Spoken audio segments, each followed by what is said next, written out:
Hello guys, for today's video, we're going to unbox this unit, the R4 Heritage, which is 4,300 in one daw po, as marketing po nila. So, tingnan natin. Ito, 3DS nakalagay. Ilan, buksan pala natin. Masyadong excited din.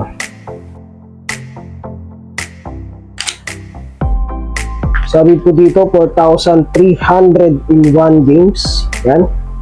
So, meron siya dito memory card na 16GB. Okay, gamit na natin.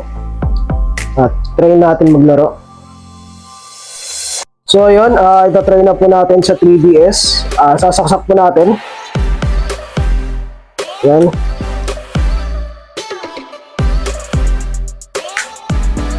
Then, play. Agad. So, tingnan po natin yung kung totoo nga po ang kanilang minamarket na laro. Ay, micro SD ata. Yan. Tapos, yan po yung mga available. GBA. Yan. Hindi ko na alam yung iba eh. Ang alam ko lang dito NDS. Pero, yung 3DS hinahanap ko, wala po dito. So, punta tayo sa NDS. Ayan. Mario.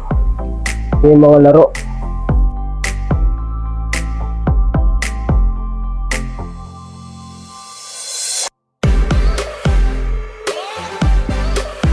Hindi ko familiar yung ibang laro eh. Yung alam ko lang dito yung Mario eh. Dati guys, nangihiram lang ako ng bala ng Nintendo eh. Pero ngayon meron na akong bala. Abot kaya ito 4,300. Tingnan natin. Parang mukhang abot siguro. 500 na. Ay, bumalik ulit. Naging 520 lang pala. Tapos 620 na laro. So, bale parang karugtong na lang. Dito siya nagsimula eh. 620 kasama na yan. So, parang pumapatak to kung ano siya. Wait lang. Magmama tayo. 500, 1 hanggang 620. So, bali 120 na to. Tapos, ito ay 520. So, meron na siyang 640 games. Tama ba? 640 games plus Pokemon games na 23. So, 640 plus 23, mapatak siya ng 663. Tama ba? Nalatang ako dun ay 520.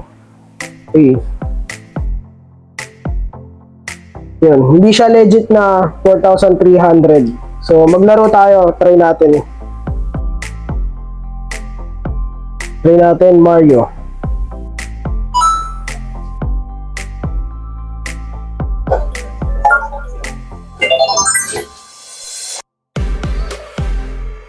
Tagal lalakbay pa si Mario.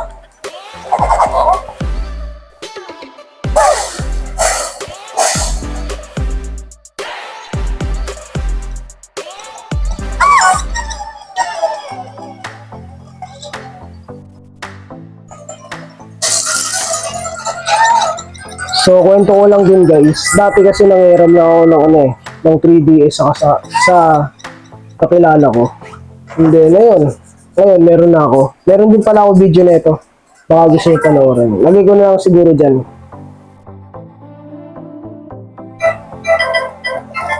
Itong R4 card pala na to. Itong dito. Itong laro na to, nabili ko siya sa halagang 553. Iwan ko na lang dyan yung kung saan ko siya nabili. Pakita ko rin yung seller. Yung shop pala. Ayan. Kaya ako pakita kung saan ko nabili. Lagay ko na rin sa description.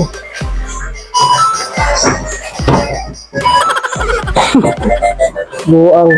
Ayan na nga. So yun yung masasabi ko dito. Hindi siya totoong 4,300 as marketing nila. Marketing strategy nga talaga no. Ano lang siya. Mga 600 plus lang yung games niya. So hindi siya totoo. Yun lang.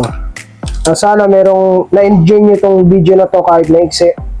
At yung mga nagbabalak na bumili at nag-expect ng 4,300 na yung laman na itong heritage na to is hindi po. 600 plus lang po siya.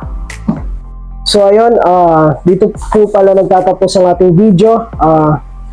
Don't forget to like, subscribe, and comment of our YouTube channel para po ma-notify po kayo sa susunod na video natin kung meron pa po tayong i-update or i-unbox. So, maraming salamat po. Mag-wish.